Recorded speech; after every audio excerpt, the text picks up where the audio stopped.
Hi all അസ്സലാമു അലൈക്കും welcome back to our channel Raihan's family vlogs. അപ്പോൾ ഇന്നത്തെ വീഡിയോ എന്ന് വെച്ചാൽ ഒരു ചെറിയ വ്ളോഗ് വീഡിയോ പോലെയാണ് കേട്ടോ.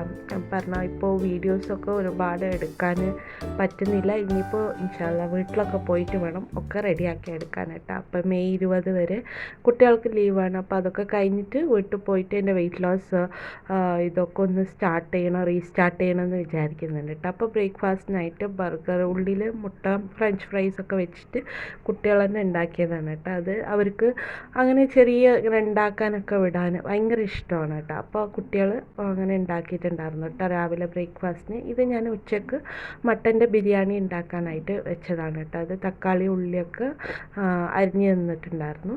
അപ്പോൾ ബാക്കി പുതിനയും മല്ലിച്ചപ്പൊക്കെ എടുത്ത് ക്ലീൻ ചെയ്ത് വെച്ചിട്ട് ഇഞ്ചി വെളുത്തുള്ളിയൊക്കെ റെഡി ആക്കിയിട്ടുണ്ടായിരുന്നു കേട്ടോ. പിന്നെ ഒരു ഉച്ച നേരമായപ്പോൾ ഷമാമിൻ്റെ ജ്യൂസ് ഇങ്ങനെ അടിക്കാമെന്ന് വിചാരിച്ചിട്ടാണ്. ചിലർ പാലൊഴിച്ചിട്ട് അടിക്കാറുണ്ട്. പിന്നെ നാട്ടിലൊക്കെ ആണെങ്കിൽ തേങ്ങാപ്പാൽ ഒഴിച്ചിട്ടാണ് കേട്ടോ അടിക്കാറ്. അപ്പോൾ ഇത് അങ്ങനെ ഉമ്മ ഒന്നിങ്ങനെ അടിച്ചു തന്നതാണ് ഉച്ച നേരമായപ്പോൾ. പിന്നെ ഇവിടെ അത്ര ചൂടൊന്നുമില്ല. അപ്പോൾ നല്ല മഴയൊക്കെ പെയ്ത് ബാംഗ്ലൂരിൽ. അപ്പോൾ നല്ല തണുപ്പുണ്ട് കുറച്ചിപ്പോൾ. അപ്പോൾ ആദ്യത്തെ അത്ര ചൂടൊന്നുമില്ല. അപ്പോൾ ഇങ്ങനെ ഇത് സലാഡിനൊക്കെ കട്ട് ചെയ്തെടുത്തിട്ടുണ്ടായിരുന്നു. പിന്നെ ഇത് ബിരിയാണീൻ്റെ പണികളൊക്കെ നോക്കിയിട്ടുണ്ടായിരുന്നു. ബിരിയാണീൻ്റെ വീഡിയോ ഞാൻ ഡിസ്ക്രിപ്ഷനിൽ കൊടുക്കാം. മുമ്പ് ഞാൻ എടുത്തിട്ടുണ്ട് കേട്ടോ. അതുകൊണ്ട് ഫുള്ള് വീഡിയോ ഞാൻ ഇട്ടിട്ടില്ല.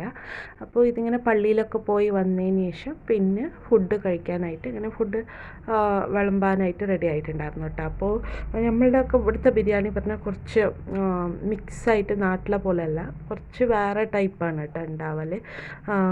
അപ്പോൾ ഇത് ഞാൻ കുറച്ച് ശ്രദ്ധിച്ചിട്ടുണ്ടായില്ല. അപ്പോൾ മട്ടൻ നല്ല വെന്തു പോയിട്ടുണ്ടായിരുന്നു കേട്ടോ. കുറച്ച് ഏകദേശം നല്ലൊരു സ്മൂത്തായി പോയിട്ടുണ്ടായിരുന്നു. പിന്നെ ഇങ്ങനെ എല്ലാവർക്കും ഉമ്മ ഫുഡൊക്കെ വിളമ്പിയിട്ടുണ്ടായിരുന്നു. അപ്പോൾ ഇത് ഞാൻ പറഞ്ഞില്ല ഇവിടുത്തെ ബിരിയാണി എന്ന് പറഞ്ഞാൽ കുറച്ച് ഈ റാവുത്തർ ബിരിയാണി, പാലക്കാടൻ ബിരിയാണിയൊക്കെ വരില്ല, ഒരു മിക്സ് ടൈപ്പ് ബിരിയാണിയാണ് കേട്ടോ. അപ്പോൾ ഇങ്ങനെ കാണുമ്പോൾ നമുക്ക് തോന്നും ഇത് വേറൊരു പോലെ തോന്നാറുണ്ട്. കാരണം നമ്മളുടെ നാട്ടിലത്തെ നല്ല ഡിഫറൻസ് ഉണ്ട്. അപ്പോൾ ഇന്നത്തെ വീഡിയോ ഇത്രയേ ഉള്ളൂ. വീഡിയോ ഇഷ്ടപ്പെട്ടാൽ ലൈക്ക് ചെയ്യാനും ചാനൽ സബ്സ്ക്രൈബ് ചെയ്ത് ബെല്ലൈക്കൺ പ്രസ് ചെയ്ത് സപ്പോർട്ട് ചെയ്യാനും മറക്കരുത്. മറ്റു നല്ലൊരു വീഡിയോ ആയിട്ട് വരുന്നവരേക്കും ബൈ ബൈ.